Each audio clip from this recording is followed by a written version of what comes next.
महाराज, आपके नेत्र उन ऋषि कुमारों को खोज रहे हैं। हाँ श्री राम, उनके मिथिला में आने का प्रमाण तो मिल ही चुका है। वो तुनीर, अवश्य ही वो यहीं कहीं होंगे। फिर चिंता किस बात की? ऐसी प्रतिस्पर्धा कोई धनुर्धर नहीं छोड़ेगा। आप स्पर्धा का शुभारंभ कीजिए महाराज। वो बालक अवश्य भाग लेंगे। हम अवश्य भाग लेंगे कुश। प्रतियोगिता क्षेत्र में हमारे जाने पर रोक है, किंतु हमारे बाणों को तो नहीं।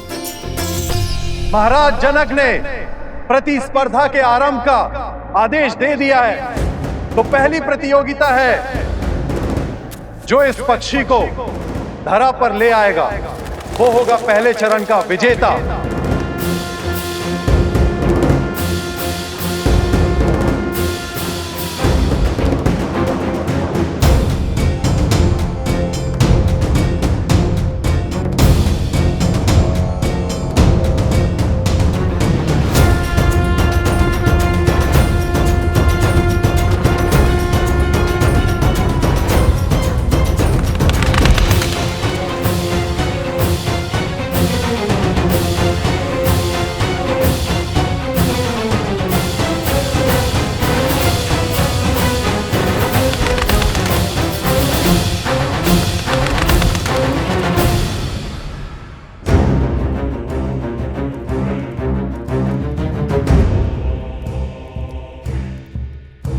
पुनः यही आ पहुंचा।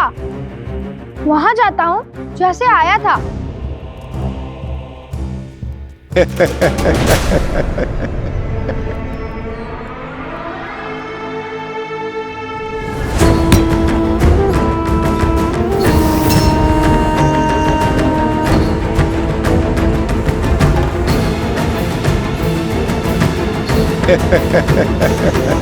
महाराज, इस पक्षी को नीचे लाने के लिए प्रतियोगी इस पर वार करेंगे, इसे मार देंगे।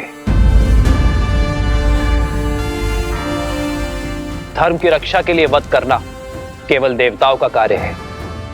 आत्म सुरक्षा के लिए वध करना मनुष्य का कार्य है। भोजन के लिए वध करना पशुओं का कार्य है। किंतु केवल मनोरंजन के लिए या सामर्थ्य के प्रदर्शन के लिए वध करना केवल और केवल राक्षसों का कार्य है।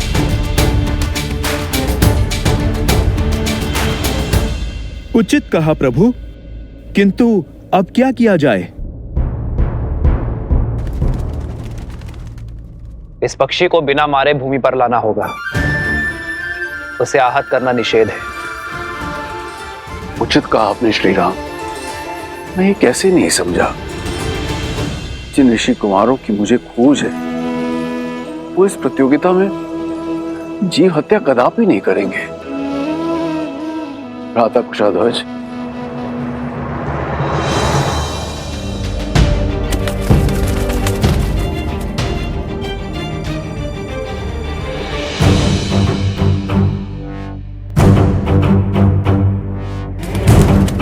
प्रभु, बिना पक्षी को आहत किए कैसे नीचे लाएंगे वो? ये तो नन्हे बालक जान पड़ते हैं। इतनी बुद्धि, इतना विवेक होगा उनमें? प्रभु, कहीं प्रयास में ही पक्षी आहत हो गया तो? एक विशेष सूचना, इस पक्षी को नीचे लाने के लिए कोई भी इसे आहत नहीं कर सकता।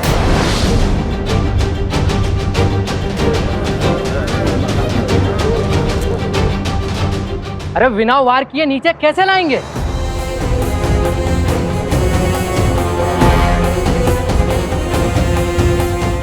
हमें कौन से पक्षी की भाषा आती है जो उन्हें बहला फुसला के नीचे ले आएंगे? हम सब साथ में बाण मार कर उसे नीचे नहीं ला पाएंगे। असंभव है प्रतिस्पर्धा पूरी करना। महाराजा जनक हमारा अपमान करना चाहते हैं,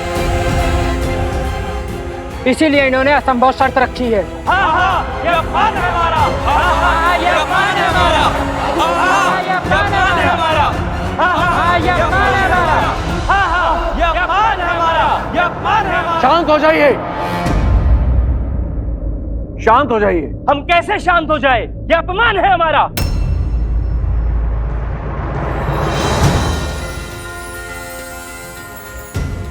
जय श्री राम। भैया वो देखिए, हनुमान जी, हनुमान जी। जय हनुमान, जय बजरंगबली। धन्य हो गए हम। पहले प्रभु श्री राम और अब हनुमान जी के भी दर्शन हो गए हमें। ऊपर माता सीता के दर्शन हो जाए। राम नाम से सागर में पत्थर तैर गए महाशय, और आप कहते हैं बिना मारे पक्षी को नीचे लाना असंभव है।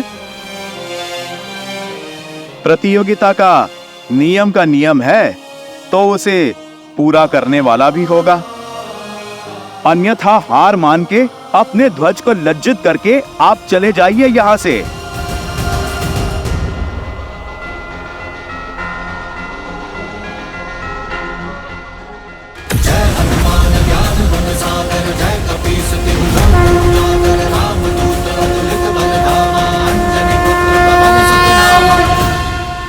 हम पक्षी को बिना आहत करे भूमि पर तो ले आएंगे, किंतु ये केवल प्रथम चरण है और हमारे इस कार्य से महाराज जनक को भी ज्ञात हो जाएगा कि हम प्रतियोगिता क्षेत्र में आ चुके हैं। हाँ, उनके जान जाने में कोई समस्या नहीं है। समस्या तो प्रतियोगिता में भाग लेने से पहले उनसे मिलने में है। नहीं कुश, अभी प्रतियोगिता के कई चरण शेष हैं। यदि प्रतियोगिता पूर्ण होने से पहले प्रभु या महाराज जनक ने हमें पकड़ लिया तो माता के आदेश का उल्लंघन होगा। उन्होंने प्रतियोगिता पूर्ण होने से पहले महाराज जनक से ना मिलने का आदेश दिया था। तुम दोनों वहां स्पर्धा में भाग लेने के लिए जा रहे हो तो बाकी प्रतियोगियों से भिन्न नहीं रहना, क्योंकि यदि उन्हें ज्ञात हुआ कि तुम दोनों मिथिला नरेश को जानते हो तो बातें बनेंगी। अर्थात हर बार प्रतियोगिता जीतकर हमें अपना स्थान बदलना होगा जब तक प्रतियोगिता पूर्ण ना हो जाए। चलो पहले ये चरण तो जीत ले।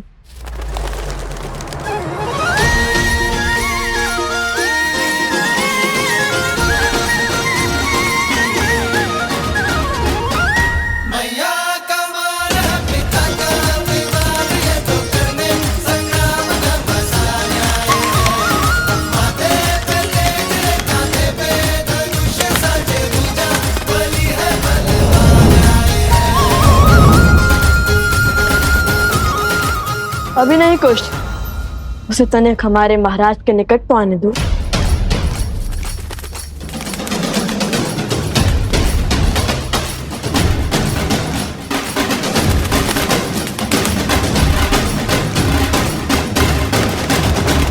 अब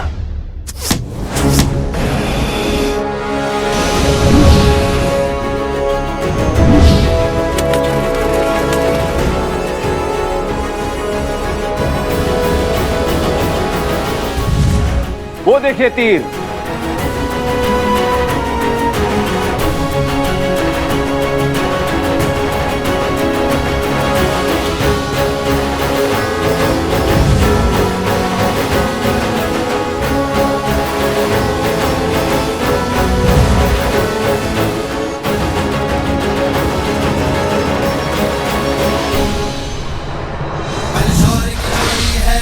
महावीर भी करते प्रणाम, जो करे प्रहार तो हिल जाए धरती पर्वत आसमान। बलशौरी की लोड़ी है लव कुश महावीर भी करते प्रणाम, जो करे प्रहार तो हिल जाए धरती पर्वत आसमान। धनुष उठावे प्रत्यंचा जब करे बाण संधान, तो इनमें दिखे सीता का धीरज बल जैसे श्री राम।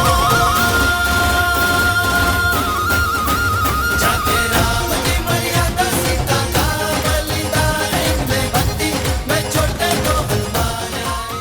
अद्भुत, वर्षों से ऐसी कला नहीं देखी मैंने। प्रभु, आपको प्रसन्न करने वाले ये धनुर्धर सामान्य नहीं हो सकते। ये अवश्य ही उन ऋषि कुमारों की लीला होगी। आर्य, सच कहते हैं आप। कुशध्वज, आप शीघ्र सैनिकों को उस ओर भेजिए। मुझे दोनों बालक चाहिए। ये तेजस्वी बालक किसी साधारण वंश के नहीं हो सकते। मेरा भी अनुमान यही है गुरुदेव। उनकी प्रतिभा निकट से देखने की इच्छा मेरी भी हो रही है महाराज, पर वो दोनों बालक है का? भला ये अपनी पहचान छुपाकर क्यों भाग ले रहे प्रतिभा में दोनों?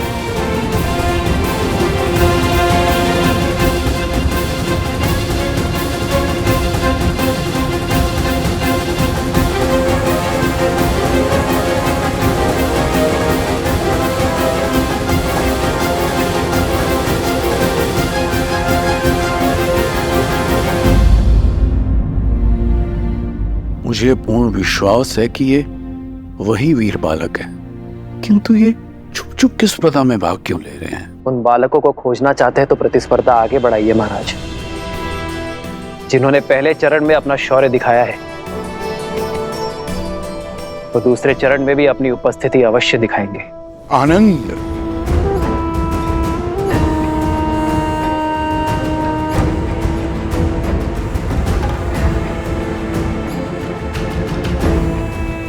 कोई बात नहीं, अभी कुछ देर में तुम्हारे मित्र प्रतिस्पर्धा जीत जाएंगे और तुम उनका सत्य सबके सामने उजागर करोगे। फिर हम दोनों उत्सव मनाएंगे।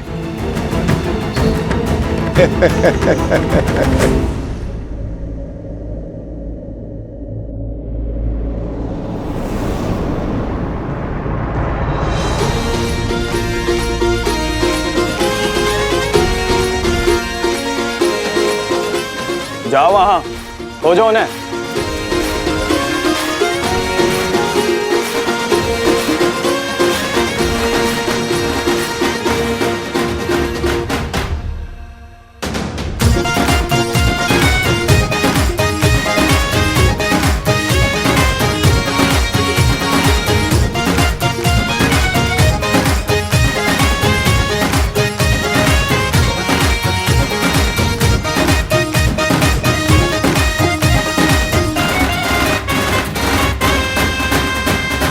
यदि माता के आदेश की बेड़ियां ना होती तो अब तक प्रभु श्री राम के आशीष पा चुके होते, कदाचित माता सीता के भी। माता ने प्रतियोगिता पूर्ण होने से पहले महाराज जनक के समक्ष न आने का आदेश इसलिए दिया था ताकि महाराज जनक को कोई पक्षपाती न समझे,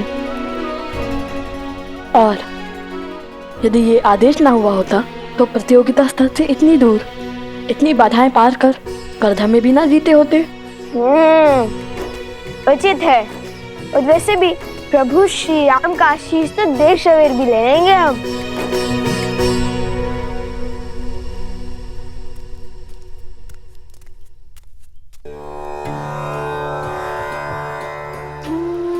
कितने सुंदर और अनोखे पुष्प हैं वन देवी, कहाँ से मिले? आश्रम के आसपास तो ऐसे पुष्प नहीं है। फाल्गु नदी से लौटते समय लवकुश लेकर आए थे। इतनी सुंदर और अद्वितीय माला बनाई, किंतु इतनी छोटी क्यों? ये मेरे आराध्य के लिए है, जिनकी मूर्ति मैं सदा अपने साथ रखती हूँ। ये लवकुश भी ना जब सामने होते हैं तो कोई ना कोई करतब कर मुझे चिंता में डाल देते हैं, और जब सामने नहीं होते तो किसी अनिष्ट का भय मेरी चिंता का कारण बन जाता है। तो सोचती हूँ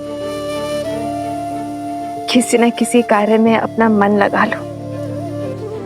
आज भी न जाने कैसी चल रही होगी उनकी प्रतिस्पर्धा। कहीं माता उन्हें देखकर सत्य न जान गई हो। तो अब समय आ गया है इस प्रतियोगिता के दूसरे चरण का आरंभ करने का। देखते हैं इस चरण में कौन जीतता है, वो जो हमारे समक्ष हैं या वो जो गुप्त हैं, जिनके केवल बाण ही हमारे समक्ष हैं। श्री राम, लवकुश की प्रतिभा को देखते हुए ऐसा प्रतीत हो रहा है कि इस प्रतियोगिता के स्तर को बढ़ाना होगा। आपके क्या विचार हैं?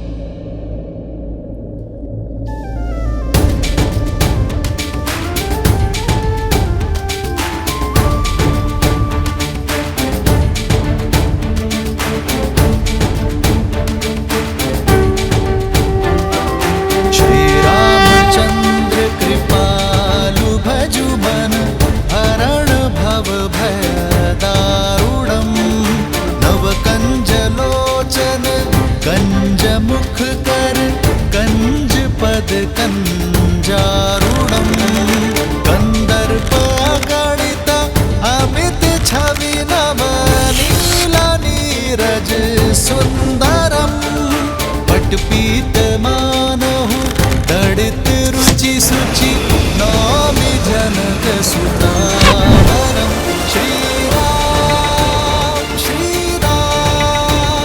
राम राम श्री राम। भूमि से जल और मन का पाप जब बाहर निकलता है तो उसके स्रोत को रोकना असंभव हो जाता है।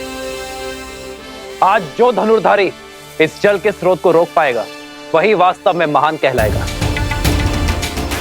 और इस चरण का विजेता भी।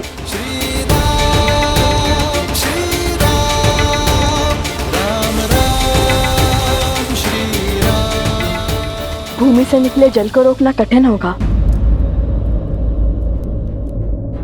अत्यंत कठिन कार्य है श्री राम। किसी भी भूमि से जल निकालना गुरु अपने शिष्य को अवश्य सिखाते हैं, किंतु धरा से निकलते जल को रोकना ये हर किसी के बस की बात नहीं है। वीरों को परख रहे हैं महाराज। परीक्षा इतनी सरल कैसे हो सकती है? देखते हैं उन ऋषि कुमारों ने विद्या सीखी है या नहीं।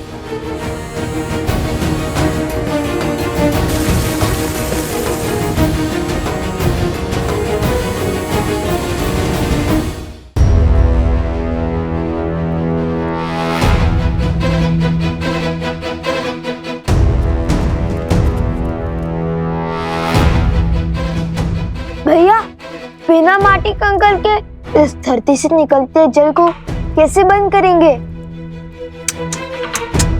असंभव।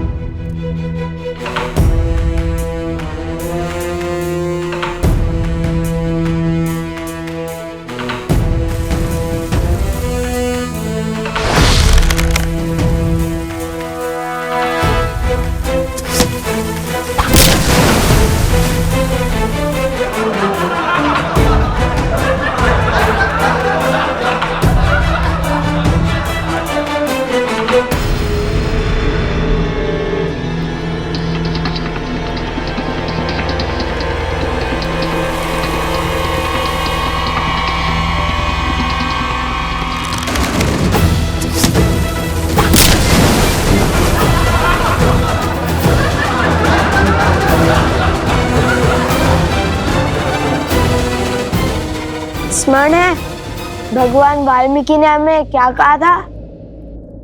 ईश्वर कोई कठिनाई ऐसे ही नहीं देता, इसका हल संभव ना हो। अर्थात हमें समस्या पर नहीं, उनके शब्दों पर ध्यान देना चाहिए। श्री राम की दी हुई चुनौती को ठीक से समझना चाहिए। उनके मुख से निकले हर शब्द में ही संकट का हल होता है, किंतु सरल तो ये भी नहीं होगा, क्योंकि महान व्यक्ति और व्यक्तित्व के मुख से निकले शब्दों को समझने में कभी कभी पूरा जीवन निकल जाता है। अरे शीघ्र हल खोजिए भैया, जीवन भर यही थोड़ी ना छुपे बैठ सकते हैं। मन के गर्त से निकले पाप को रोकने के लिए क्या उपाय हो सकता है? ईश्वर की कृपा, और क्या।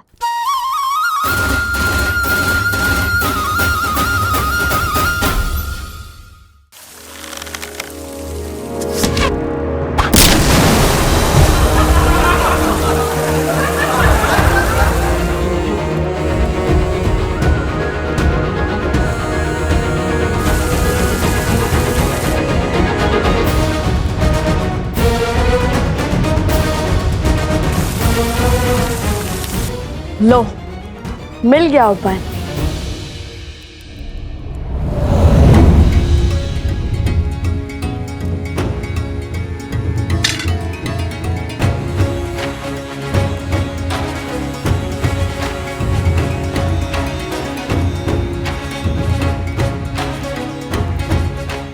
जल का प्रभाव नीचे से ऊपर है, तो उसे रोकने के लिए हमें उसका विपरीत अर्थात ऊपर से दबाव बनाना होगा। और श्री राम नाम के अतिरिक्त कौन है